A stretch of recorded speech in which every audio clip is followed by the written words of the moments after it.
ठीक है, आइए इसको थोड़ा विस्तार से खोलते हैं। पिछले कुछ सालों से हर तरफ बस एक ही डर का माहौल है, एक ऐसी बेचैनी कि आर्टिफिशियल इंटेलिजेंस आएगा और बस सारी नौकरियां निकल जाएगा। हाँ, लिटरली हर तीसरे दिन एक नई हेडलाइन आ जाती है सामने। वही तो, हर हेडलाइन बताती है कि कैसे रोबोट्स हमारा फ्यूचर खत्म करने वाले हैं।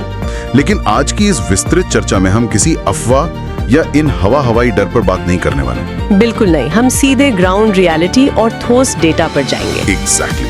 आज की इस डीप डाइव के लिए हमारे पास 3 बहुत ही सॉलिड सोर्सेज हैं।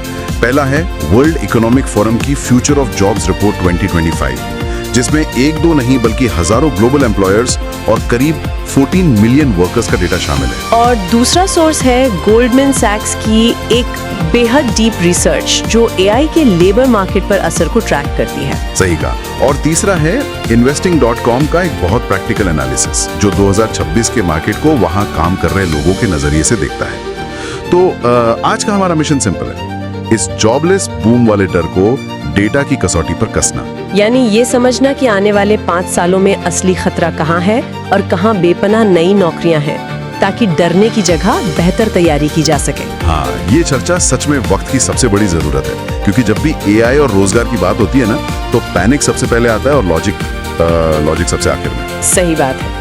investing.com के सोर्स में ही देख लीजिए, जहां गॉडफादर ऑफ एआई कहे जाने वाले जेफरी हिंटन की एक चेतावनी का जिक्र है। उन्होंने काफी स्ट्रॉन्ग वर्ड्स यूज किए हुए हैं। हाँ, उन्होंने साफ लफ्जों में कहा है कि 2026 तक दुनिया एक जॉबलेस बूम देख सकती है, जहां एआई लगभग हर उस काम को पूरी तरह रिप्लेस कर देगा जो आज एक आम इंसान करता है।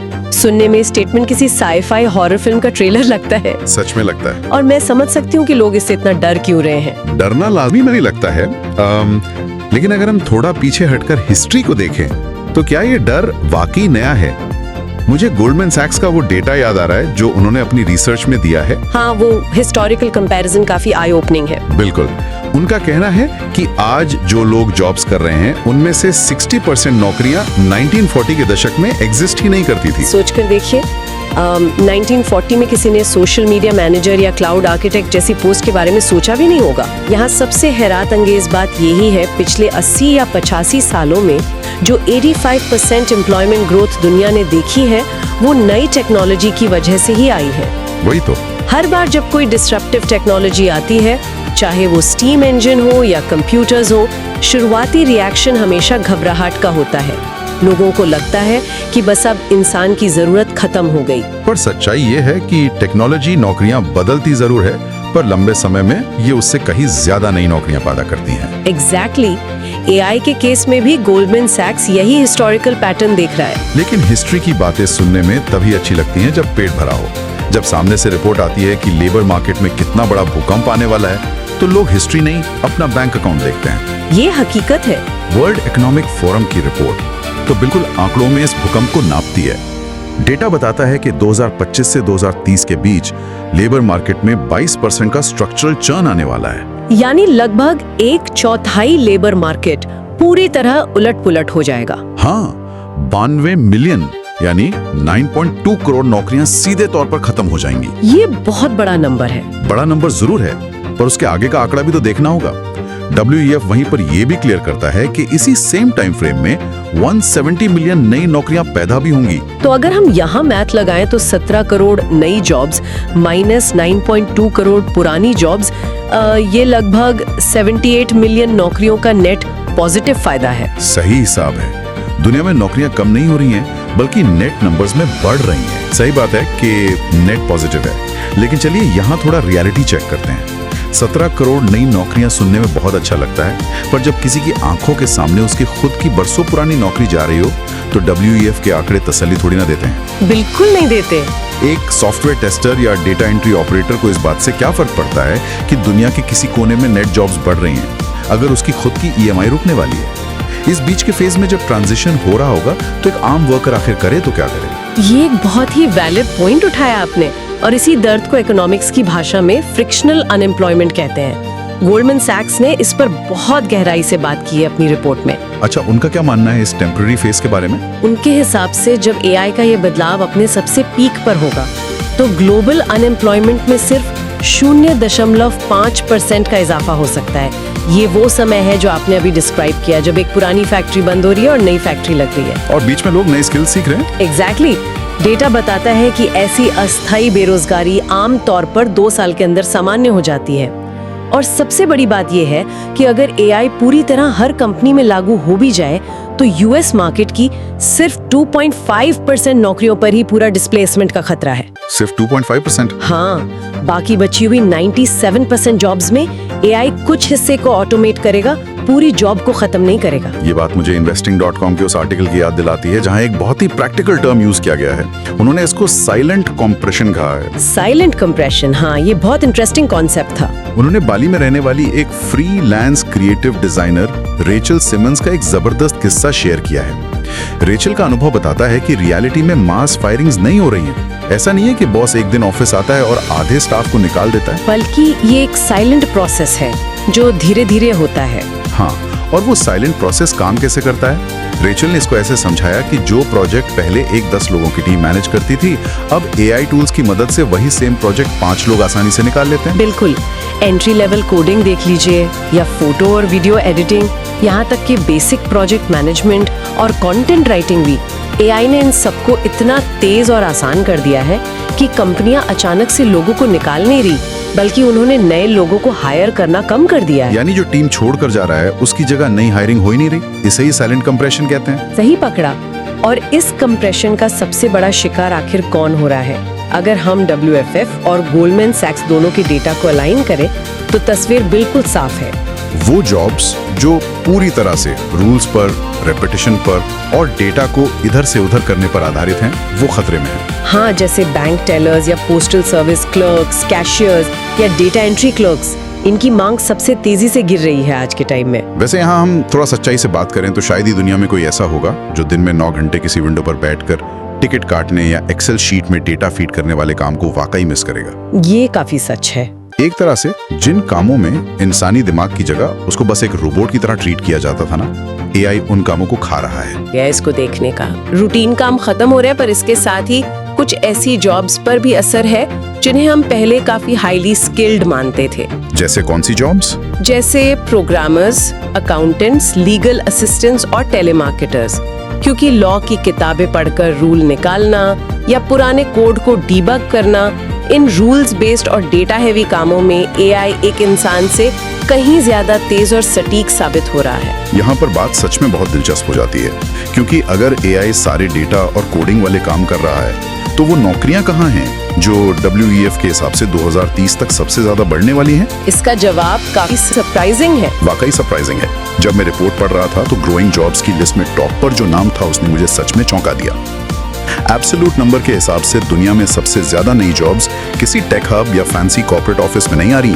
नहीं, वो जॉब्स फार्म वर्कर्स की हैं, यानी किसान और खेतियार मजदूर की। लगभग 35 मिलियन नई जॉब्स सिर्फ एग्रीकल्चर फील्ड में पैदा होने वाली हैं। उसके ठीक बाद डिलीवरी ड्राइवर्स और कंस्ट्रक्शन वर्कर्स का नंबर आता है। ये सुनने में एकदम काउंटर इंट्यूटिव लगता है। एआई के इस हाइपरटेक दौर में खेती और कंस्ट्रक्शन में सबसे बड़ा एम्प्लॉयमेंट बूम क्यों आ रहा है? अगर हम इसको बड़ी तस्वीर से जोड़कर देखें तो इसका लॉजिक बहुत क्लियर हो जाता है। एआई चाहे कितना भी स्मार्ट हो जाए, वो एक डिजिटल एंटिटी है। उसकी असली सीमा फिजिकल दुनिया है। मतलब डिजिटल और फिजिकल का फर्क? हाँ, एक मशीन मिनटों में हजारों लीगल डॉक्यूमेंट्स पढ़ सकती है, पर खेत में जाकर एक पके हुए टमाटर और एक कच्चे टमाटर के बीच का फर्क महसूस करके उसे बिना तोड़े पेड़ से अलग करना, ये फिजिकल डेक्सटेरिटी और हाथों की सफाई अभी भी सिर्फ इंसान के पास ही है। और सिर्फ फिजिकल टास्क्स ही नहीं, बल्कि वो हर काम जहां ह्यूमन इमोशन या एम्पैथी चाहिए। Investing.com ने ग्रेस हेरिंग नाम की एक फिजियोथेरेपिस्ट का उदाहरण दिया है जो इस बात को परफेक्ट तरह से समझाता है। ग्रेस का केस सच में बहुत रिलेटेबल है ना? ग्रेस का कहना है कि उनका काम सिर्फ एक्सरसाइज सिखाना नहीं है, उनका असली काम है मरीज की तकलीफ को देखकर समझना, एक ह्यूमन टच देना और उसे भरोसा दिलाना। कोई भी एल्गोरिदम किसी के दर्द को महसूस करके उसके कंधे पर हाथ नहीं रख सकता। इसीलिए रिपोर्ट बताती है कि केयर इकोनॉमी में nurses, personal care aides, social workers और एजुकेशन सेक्टर में टीचर्स की मांग बहुत बढ़ने वाली है। इन रोल्स को हम एम्पैथी जॉब्स कह सकते हैं। एम्पैथी जॉब्स, हाँ, ये टर्म बिल्कुल सही फिट बैठता है। इनके अलावा एयर ट्रैफिक कंट्रोलर्स, CEOs और धार्मिक नेता जैसे रोल्स भी पूरी तरह सुरक्षित हैं। क्योंकि इन जगहों पर ह्यूमन जजमेंट, अकाउंटेबिलिटी और ट्रस्ट की जरूरत होती है। अगर एक हवाई जहाज क्रैश होता है या किसी कंपनी का बड़ा नुकसान होता है तो लोग किसी एल्गोरिदम को दोष नहीं दे सकते। उन्हें एक इंसान चाहिए जो जिम्मेदारी ले सके। ये तो हुई फिजिकल और एम्पैथी वाले रोल्स की बात, जहां इंसान अभी भी आगे है। लेकिन टेक फील्ड्स का क्या?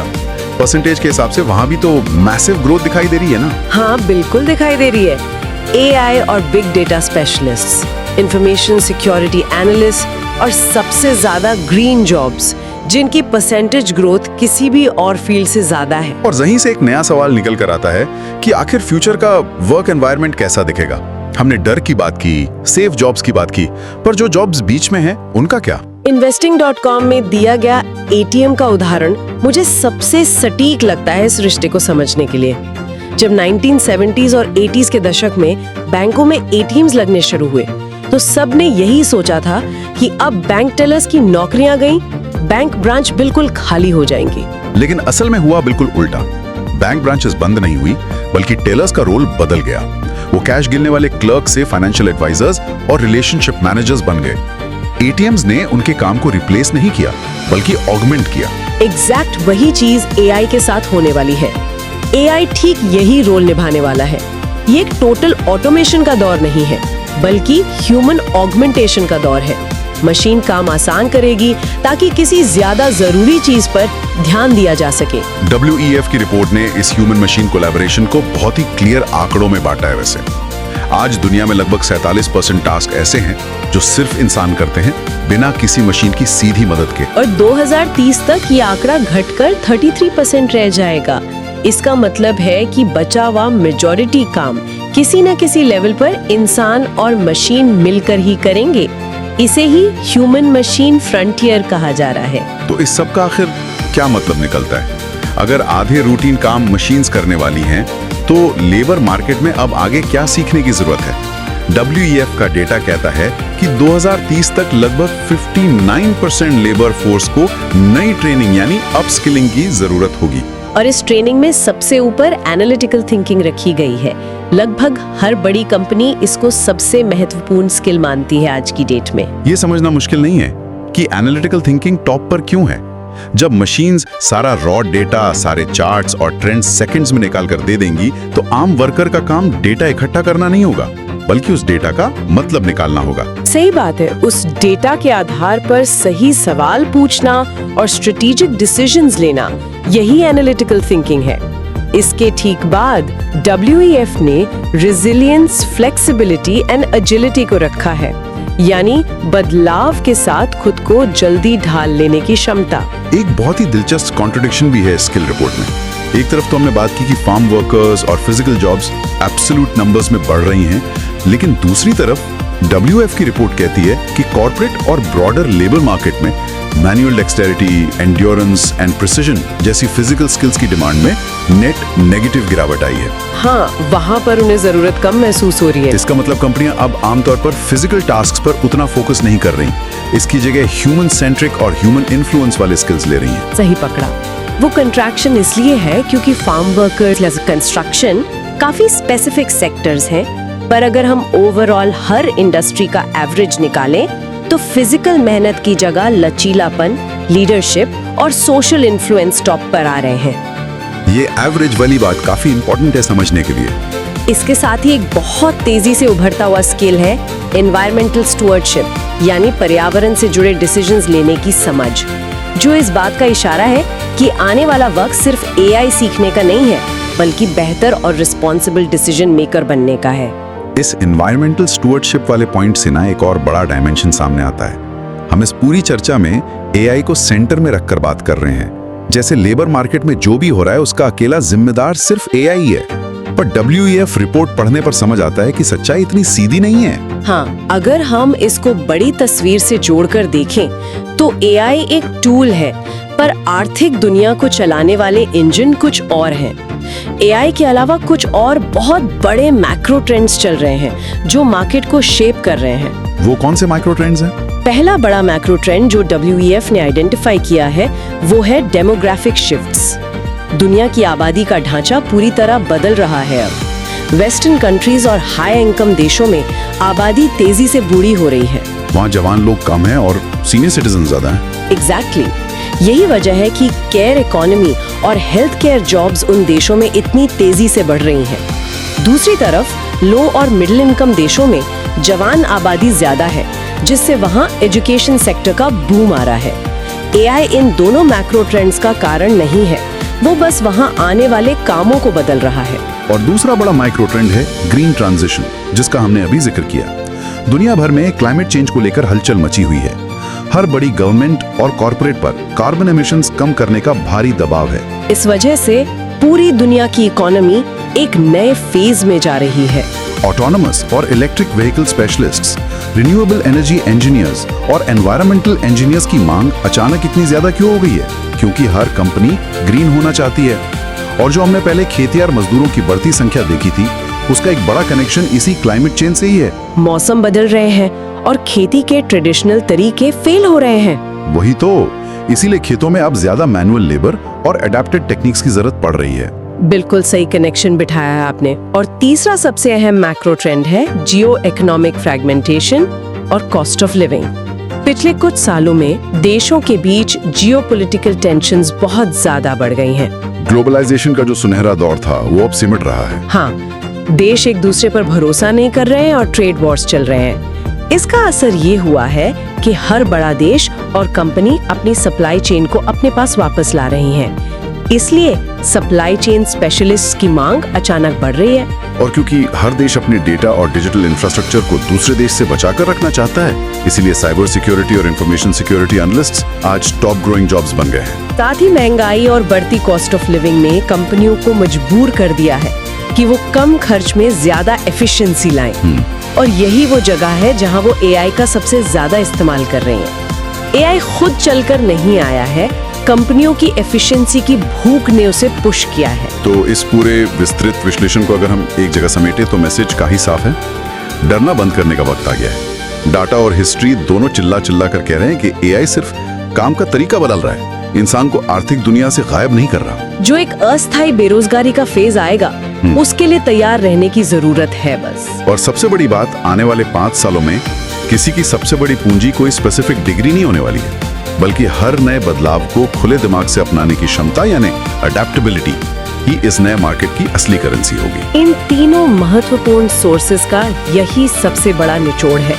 लेकिन इस डीप डाइव को खत्म करने से पहले मैं एक ऐसी बात उठाना चाहती हूँ जो इन रिपोर्ट्स में सीधे तौर पर लिखी तो नहीं है, पर इनका डेटा पढ़ने के बाद दिमाग में आती जरूर है। ऐसी कौन सी बात है? अगर हम मान लें कि आने वाले 2030 तक मशीन सारे लॉजिकल काम, सारा रूटीन डेटा एनालिसिस, यहाँ तक कि कॉम्प्लेक्स कोड भी बिल्कुल परफेक्ट बिना किसी गलती के करने लगेंगी, तो उस एरर फ्री दुनिया में इंसान की अहमियत क्या बचेगी? ये सोचने वाली बात है। क्या उस वक्त एक इंसान की सबसे बड़ी ताकत उसकी इम्परफेक्ट क्रिएटिविटी नहीं बन जाएगी? वो खामियों भरी रचनात्मकता जो अक्सर अजीब गलतियां करके ही नई और अनोखी खोज करती है। क्या हमारा भावनात्मक रॉपन, हमारी इमोशनल वल्नरेबिलिटी हमारा सबसे बड़ा एसेट नहीं बन जाएगा उस फ्यूचर में? ये सच में दिमाग के कई तार झंझना देने वाली सोच है। एक ऐसी दुनिया जहां सब कुछ इतना परफेक्ट और कैलकुलेटेड हो, वहां हमारी गलतियां, हमारा अनप्रेडिक्टेबिलिटी और हमारा ह्यूमन टच ही सबसे अनमोल बन जाए। सवाल ये उठता है कि एक इंसान के अंदर ऐसी कौन सी ताकत या जज्बात है जिसे एक मशीन सैकड़ों साल बाद भी कॉपी नहीं कर सकती। शायद इस आने वाले एआई रेवोल्यूशन में मशीन की तरफ परफेक्ट बनने की कोशिश करने से बेहतर होगा कि हम और ज्यादा इंसान बनने पर जोर दें। इसी सोच के साथ आज के इस गहरे विश्लेषण को यहीं रोकते हैं। चर्चा में जुड़ने और इस डीप डाइव का हिस्सा बनने के लिए शुक्रिया। नए सवालों के साथ फिर मिलेंगे।